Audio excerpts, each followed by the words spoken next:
Music DJ विकास सीतामढ़ी।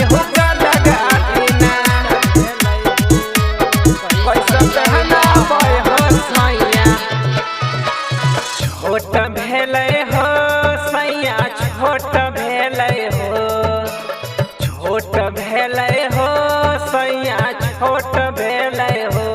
कैसन लैला हमर चोली के साइज छोट भेलै हो, कैसन लैला हमर चोली के साइज छोट भेलै हो।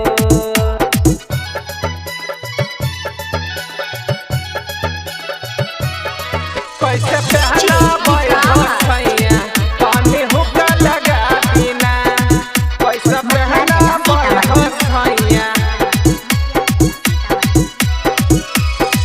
छत्तीस बाड़ी हमर 32 लैला चोली, कैसे पहनी सैया तू ही तानी बोली।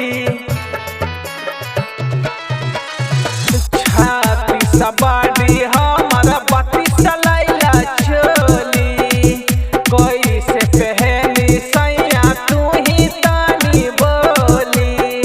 छोट भेलै हे सैया छोट भेलै हे, छोट भेलै हे सैया छोट भेलै हे। कैसन लैला हमर चोली के साइज छोट भेलै हे, कैसन लैला हमर चोली के साइज छोट भेलै हे।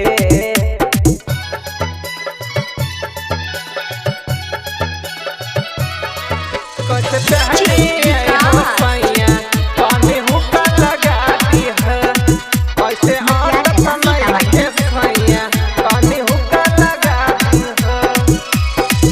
केतनो अटावेली सैया आटत नहीं खेचोलिया, कैसे पहिन के जाई आपन नहीं हरिया।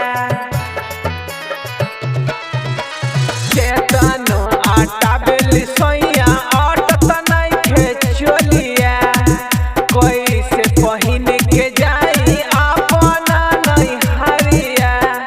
छोट भेलै हो सैया छोट भेलै हो, छोट भेलै हो सैया छोट भेलै हो। कैसन लैला हमर चोली के साइज छोट भेलै हो, कैसन लैला